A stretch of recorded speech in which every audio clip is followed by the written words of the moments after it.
matapang guys. Ng kape, Amerikano ng Dunkin' Donuts. Mait. Tikman nga natin to. Masarap ito. Ay, pichi-pichi atang tawag dito. No? Pichi-pichi. Ito lang. Pichi-pichi. Nice. Itong puto cheese nila, tikman natin. May cheese man to. Wag mo. Kaya nga. Ito rin may cheese man din to. Kasi anong in-order nila dito ng kape? Ganyan, hindi Amerikano siguro. Nung cappuccino. Amerikano gusto nila dito. Talaga, ganyan kapait. Oo. Parang cappuccino naman. Kasi yung cappuccino. Este. Kasi kakashade niya. Ikot-ikot tayo mamaya rin kasi gusto kong magtingin ng mga ito. Yung kakulay ng 170. Ito kasi parang mumurahin ng dating. Deep orange. Or kaya terracotta. Mana?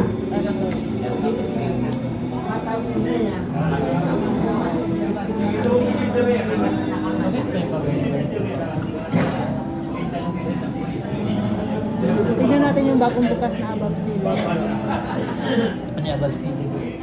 Nagalit ko ng pusit. Butterfly pusit. Ano yun? Dito.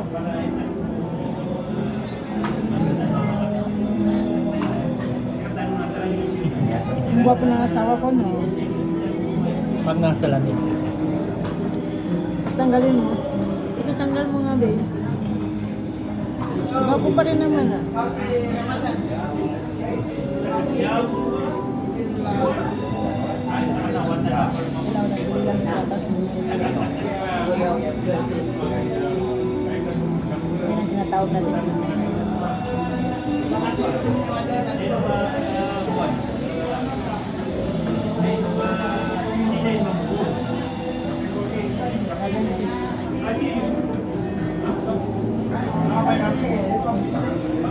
Worth it na rin ang 100 pesos.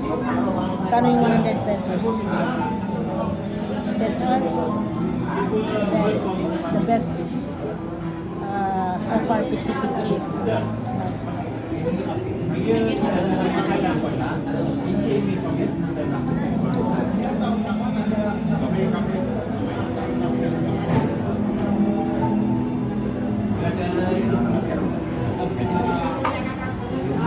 Yan yung puso ko.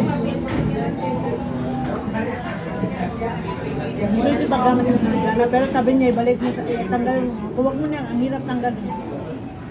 Kasi mahal siguro pagbili mo dito. Kaya paborito niya. Kasi bunya kasi ito nagamit. Sino sa'yo? Ang gana.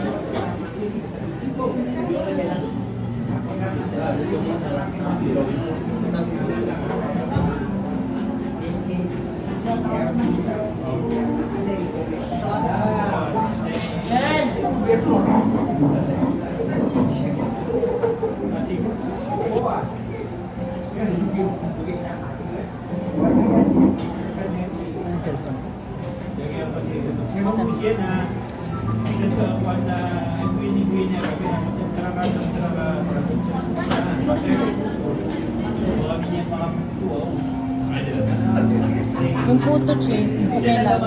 Hindi ko siya masyado napuso. Pero itong pichi-pichi, I love it. After nito, mag-round lang kami kasi ang ibang mga tao sa bahay nagpa-fasting sila. So, para, wala lang. Date with my hubby. Ang title lang ko na date with my hubby. Si Marvin. Ano sabi niya? Eid Mubarak. Hindi Christian siya. Hindi, malikis lang siya. Ang bait ng kape. Asawa niya is kuwan. Moroccan. Ang ganda. Ayan na yung kwento ni Minda.